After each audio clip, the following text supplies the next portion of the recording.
এই জায়গা তো আমার। এই জায়গা তোমার না, এই জমি আব্বা আমাকে কবে রেজিস্ট্রি করে দিয়েছে। তুই আবার যদি বড় বাড়িটাও লিখে নিয়েছি, মাঠার জমিগুলোও লিখে নিয়েছি, আবার আমার এই বাড়িটাও লিখে নিয়েছি। মুখ সামনে কথা বলবি। এই জমি আব্বা আমাকে খুশি রেজিস্ট্রি করে দিয়েছে। আমি জানি তুই আমাকে জোর করে লিখে নিয়েছি। তুই একটা নেমো খারাপ, তুই একটা বেইমান। কি বললি? আমি নেমো খারাপ, বেইমান?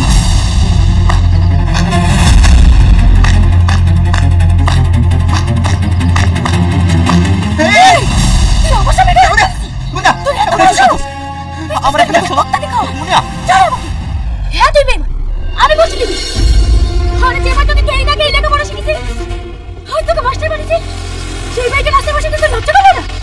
বেইমান, বাইরে আমি কলঙ্ক তুই। তোমাদেরকে আমি দেখে নেবো, আমি আইনে যাবো, দেখি তোমরা এখানে কি করে থাকো। আরে যেখানে বসে সেখানে যা, আমার স্বামীর দিকে তাকালে তোর চোখ দিয়ে দেবো। চলো আমাকে।